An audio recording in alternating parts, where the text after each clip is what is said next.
up, everybody? Jay-Z here from jzfitness.com. How many of you feel like your hip flexors are either tight or weak, where you can't hold a single leg balance or you can't do something athletic without any sort of impingement or pain or limitation in your hip flexors?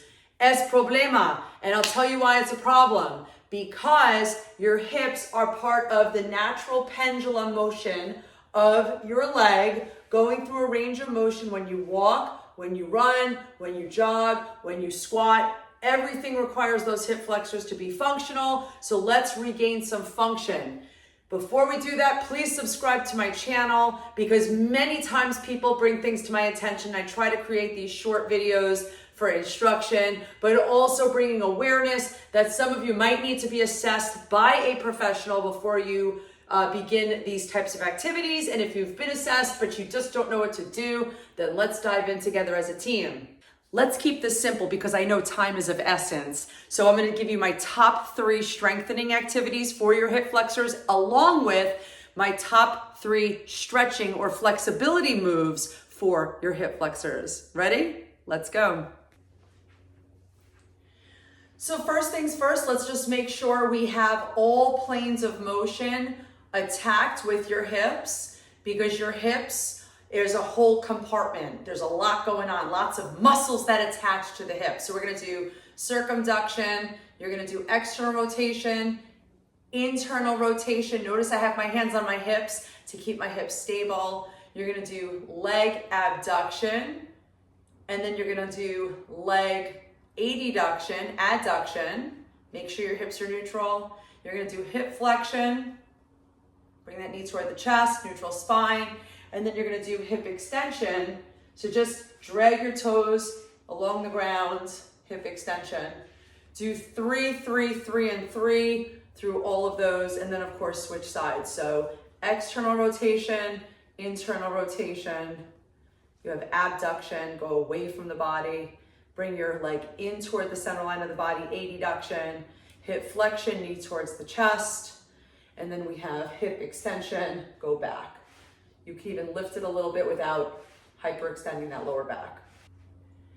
Stretch number 2. We're gonna do half pigeons. So you're gonna position yourself in a half pigeon. You're gonna slide that back leg back.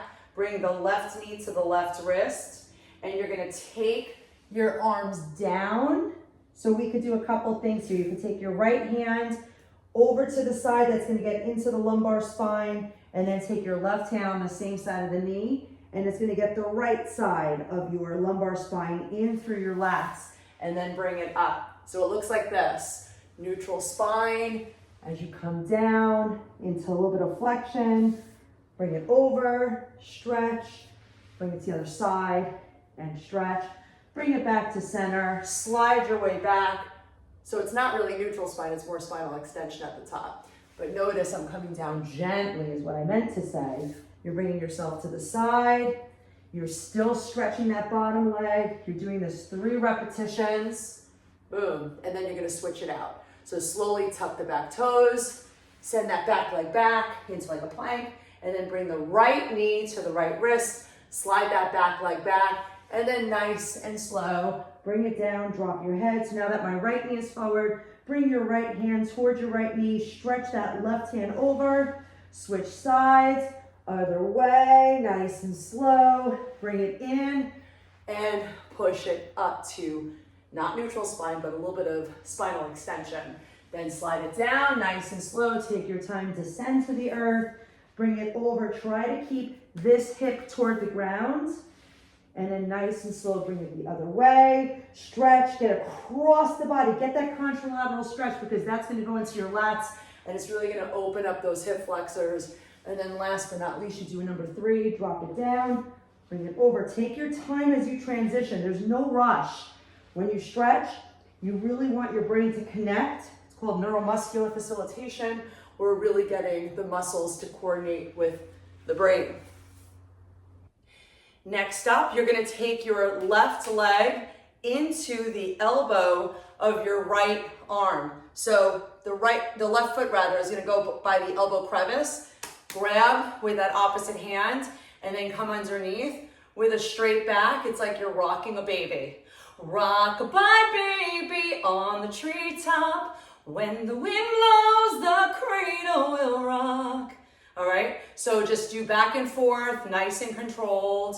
And there should be no pressure in this olecranon process. You're actually lifting this. It's a support system. You're gonna feel a huge glute relief. It is so amazing. It's gonna be so good for your lower back and not just that hip flexor, but then nice and slow, put it down. You'll switch out the legs. So again, this is my right leg. I'm gonna take my left arm into flexion. I'm gonna position it. Foot is gonna be on the inside and then grab underneath, lift through that lower back, take your time. If you're so tight where this is tough, get what you can. If you need to, grab like this, okay? You don't want to strain your arms to accommodate tight legs, but this will go into the glute, and keep in mind, your hip has the glute on the posterior chain, so we got to address that too. Moving on to strength, we're going to start seated because the hip flexor is in a shortened position when you're seated. So what we want to do is get on the edge of your seat, make sure your lower back is neutral, and we're going to take your knee like you're marching up into hip flexion and then tap it down. It's a very small range of motion. You could have your hand here. Now, two options. If this is too easy for you and you don't feel like anything's really happening, because I'm going to have you do like 5 to 10 repetitions each side, I brought a mini band, and you could actually use the mini band. So with the mini band, you're going to wrap it around your legs, specifically in your thighs. Feet are hip distance apart, and that's going to facilitate a little bit of resistance into the band. But make sure you're neutral. You're going to come up and then come down. What you want to avoid is any sort of, like as you bring it up, you don't want to like posterior tilt and round your back. You really want to fight it by keeping upright and then bring it down. Another option is you could take a weighted resistance cuff, like an ankle weight, and put it around there so that provides external resistance as well. But again, it's a very small range of motion. You'll do 5 to 10 each side. You could do 2 sets. Okay, same exercise. The only difference is now you're gonna do it in a lengthened position. Muscles don't get strong in only one part of the contraction. So while I had you seated before, the range of motion was really limited. Now we're gonna aim for a full range of motion. So what you're gonna do is take the mini band around your feet. For some of you, you don't even need external load, such as a mini band. But if you don't have a mini band, and for example, you have ankle weights, please know that that's just as effective. It's just a different type of load. All right, so feet are hip distance apart. Hands are gonna be at the hips because you're gonna basically guide your hips as you go into that march. There's a little bit of stability here. Make sure the hips are neutral. You're gonna bring your knee all the way toward your hip. I don't need you to go higher, but also notice I'm distributing my weight onto that standing leg, and my hands are controlling that my hips are not going into like a lateral tilt. You wanna keep your hips neutral so that the spine remains neutral. To that point, notice I'm dorsiflexing my toes on that lifting leg, because if I point my toes, the band is gonna fall. So you've got to dorsiflex, toes toward the sky, and that is gonna help you keep the mini band connected to under your feet. So once again, let me just show you. It's around my feet, it's underneath my foot, and it's around the top of my feet. I'm gonna flex through my toes, and boom, I'm bringing it straight on up, and I'm neutralizing my pelvis. This is really good for balance as well, but you're gonna also notice it's really also addressing foot ankle strength. All right, we're gonna pop in a third one, and then you'll be done with your hip flexor strengthening. So we're gonna do what's called external rotation abduction, internal rotation adduction. So keep everything neutral, your hips, your spine, and you're gonna externally rotate, bring it out, internally rotate, bring it back in. Notice there's no momentum. Notice I'm not all over the place. I'm literally stabilizing through that standing leg, and I'm really working the abduction and the adduction, taking my time. You could do 5 to 10 reps each. You could even just do abduction if you feel inspired. You could even do that hip flexion that we did before, and you could even do hip extension. But again, if you do hip extension, notice you want those hips to be neutral so that we're not hyperextending that lower back, because we don't want to pinch things, okay? So there's a lot of different planes of motion when it comes to training your hip. It's called your lumbar pelvic hip complex. There's tons of muscles that insert in these areas.